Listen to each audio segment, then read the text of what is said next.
വെയിലും മഴയും ഏൽക്കാതെ കമിതാക്കൾക്ക് സ്വകാര്യമായി ഒന്നിച്ചിരിക്കാൻ തലസ്ഥാനത്തൊരിടം.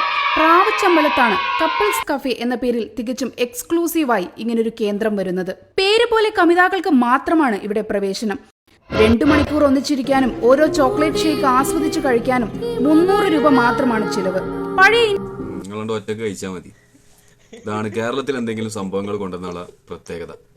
ഒടുക്കത്തെ റൂൾസ് ആൻഡ് റെഗുലേഷൻസും അതേപോലെ തന്നെ ഭയങ്കര വേർതിരിവായിരിക്കും. ഇപ്പൊ തന്നെ മൂപ്പരിപ്പത് തുടങ്ങിക്കണതിന്റെ കാരണം തന്നെ മൂപ്പർക്ക് കാമുകിന്റെ കൂടെ ഒരു സ്ഥലത്ത് പോയി ഇരിക്കാനോ പിടിക്കാനോ പറ്റിയിട്ടില്ലല്ലോ. അതുകൊണ്ടാണല്ലോ. ഇതേപോലെ ഇപ്പൊ എല്ലാവർക്കും ഓരോരോ സ്ഥാപനം തുടങ്ങാൻ പറ്റുമോ? പറ്റില്ല. 2 സിംഗിൾസ് കയറി ഒരു അരുവിലോ അവർ ചെറിയൊരു സ്ഥലം കൊടുത്താൽ നിങ്ങള് അരുവിൽ ഒടയിൽ ഇരുന്നും കണ്ട ഓരോരോ ജ്യൂസാ ലൈമ എന്താ കുടിച്ച് പോയിക്കോട്ടെ. വളരെ മോശം. ഇനിയിപ്പോ ഈ ജ്യൂസ് കുടിക്കാൻ വരുന്ന കമിതാക്കൾ എന്ന് പറഞ്ഞ സാധനങ്ങള് ഈ പുറത്തുനിന്ന് കയറി വരുന്നവരനല്ലേ, അവിടെ ഉണ്ടാക്കണമെന്നല്ലല്ലോ.